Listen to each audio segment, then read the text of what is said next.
we are presenting what we call the Red 120 SE, which is a new loudspeaker, and it's making its first appearance outside of the UK. So you could call this quite comfortably the European launch of this new speaker.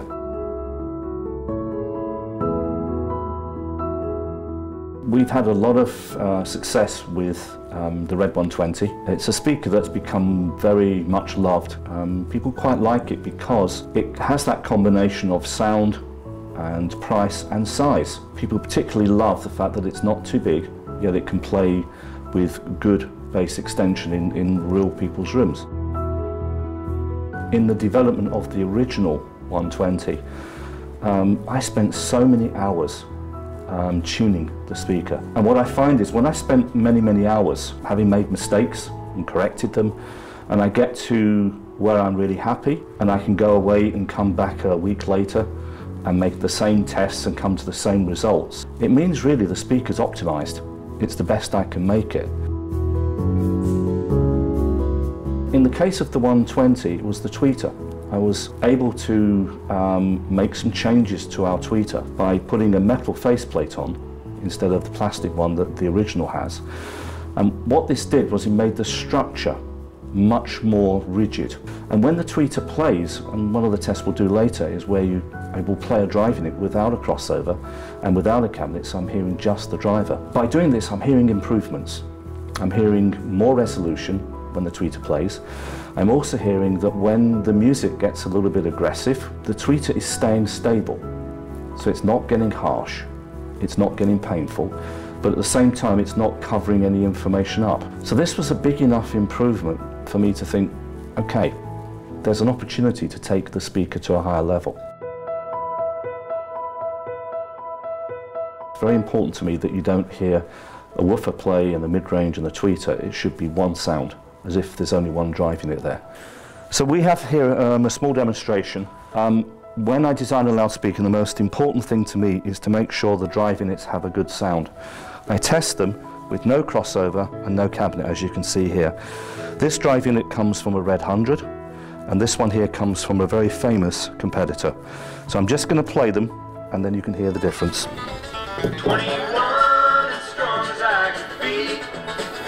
I know what freedom means to me. I should ever want to die. I got no cause to be afraid. With this drive unit here, it sounds fast, clear. You don't hear anything obviously bad, like sounding nasal, screaming and shouting, harshness. It could be argued that the other drive unit is losing a lot of information, is sounding a bit nasal, and the things that you hear, you can't fix it later. The next thing is to build the cabinet, and the key is that you don't want the cabinet to destroy the sound. And I do have a demonstration here because one of the key features of Russel K is we don't have any damping inside the speaker. This is the original prototype cabinet for the Red 100. There's no damping in here at all. And what I do is I put the speaker in this way around because I want to exaggerate the noise that the cabinet makes. 21 as strong as I can be. I know what freedom means to me. And I can't give a reason why. And you should hear, even though there's no crossover, no tweeter, you can hear and follow the music quite clearly, and the guitar playing. Now I'm putting damping in. I got no cause to be afraid. What feels like will ever fade. 'Cause as I watch the rising sun, I know. And if you listen to that, it sounds a bit flat and a bit squashed. It doesn't have that spring. So we try to make the cabinets as light as we can so that they play energy but stop quickly. And by doing that, it fools the ear into thinking there is no cabinet. I think why people like our speakers, the people that do like them, because they can hear that effect.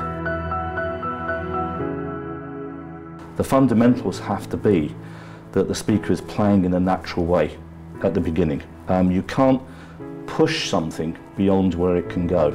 One of the tests I put to myself is that if I'm listening to our top speaker, the Red 150 SE, and somebody says to me, okay Russell, I need this for a demo, so the only speaker we've got left is our entry level, the Red 50. Can I put that in your system? And within 10 minutes, smile. If I can't smile, then there's no good.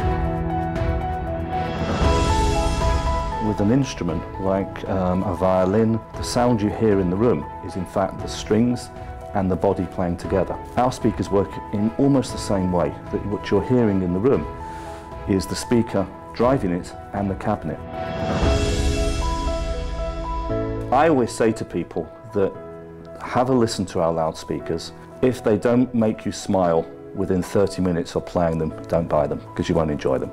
But if they do make you smile, you'll love them.